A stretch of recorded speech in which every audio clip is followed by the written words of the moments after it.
Hi guys, so this is Shreyas here again, and before we start building this application, I want to talk about HTTP.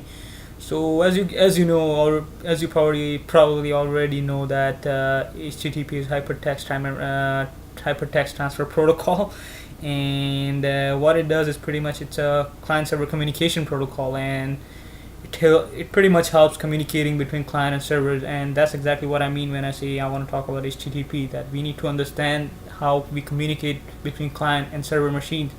And so let's get started. So first thing is what we this HTTP includes is a message. It passes around message between client and server, and that's the way it communicates. Now this message is pre-formatted.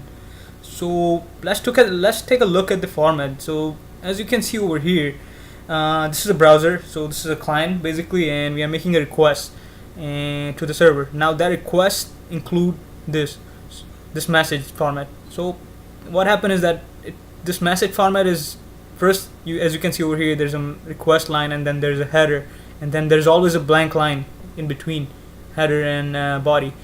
So that's the format of the request message. And so usually what the request line includes is methods, different methods like get, post, put, delete.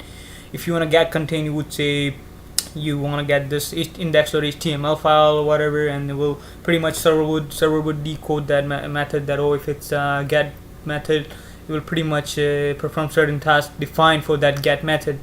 And second thing is a URL, as I said, like get, let's say /index.html. So that's the second part of that request line, and it also includes version of HTTP. So that's pretty much what request line include. Let's talk about header.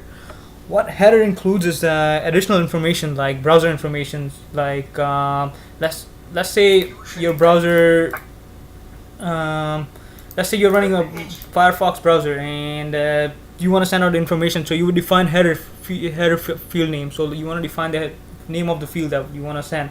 Let's say you want to send a user agent.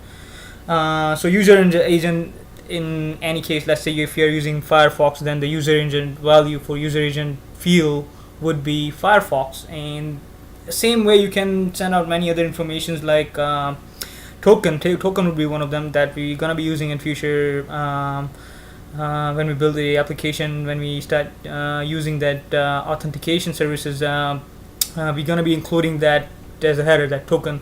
So we can pretty much pass in the token value between client and server, and if the token expire on the server side, it's pretty much going to send out empty. It's pretty much going to send out an empty string or for the token, and pretty much when you won't have anything in the browser side to set that header up. So that's just one thing. Don't get too much confused about it. As you guys can read more about it if you guys want, but for now, let's just say that these are the type of information it holds. Second thing it probably would hold is accept encoding field. So what that defines is pretty much type of the content, that you want to send out the JSON format or XML format, or like pretty much the format that you're sending in the body in. So if you're sending the body in JSON format, you would define that the format would be JSON and as a value in this, and the field name would be accept encoding. And pretty much when you hit the server, it will read that header, accept encoding header, and based on that it will handle requests. So let's say if you define JSON, then it will probably like the way we define. So it all depends on the way we define server, but it will probably handle if you define JSON, and there will probably be a method that handles JSON object. So yeah, and then after that, there's always between header and body, there's always a blank line. Remember that. So that's just the format of this whole message that we communicate between client and server, that we use to communicate between client and server using HTTP protocol. And this body, so the body, as I said before, it can include any kind of object that you're passing between client and server. XML would be one of them, JSON would be one of them, but this is optional. As I said before, I think it's optional. It's completely optional. You don't have to send it in the message. And so that's about it for the request message. Let's talk about response message. So response message is pretty much the same. There's a response line. What it includes is pretty much the version number of HTTP, and then it would include the status code. Let's say if it doesn't find any page, it would send, instead of 200 OK, it would send 404 not found. So that would be the request, response line.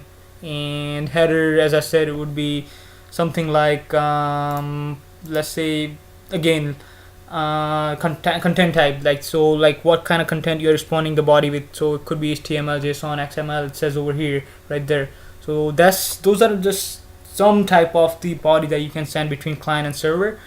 And yeah, so that's about it, I guess, about for the HTTP protocols. Pretty much what we do is, we build up this message on the client side, and pretty much we send it to the server side, and we have definition for handling and checking request lines and headers.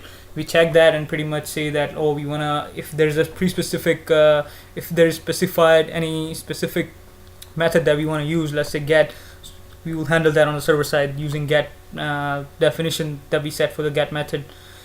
So that's pretty much it, I guess, about HTTP. And I guess I'll be showing you a live demo of how we create a server using HTTP module, HTTP module that the Node.js provide, and that would be in the next video, I believe. So sit tight, I guess. So for now, if you guys have any questions or concern about this HTTP theory, please feel free to message me, or well, email me, or leave comments. So till then, take care, guys. Later.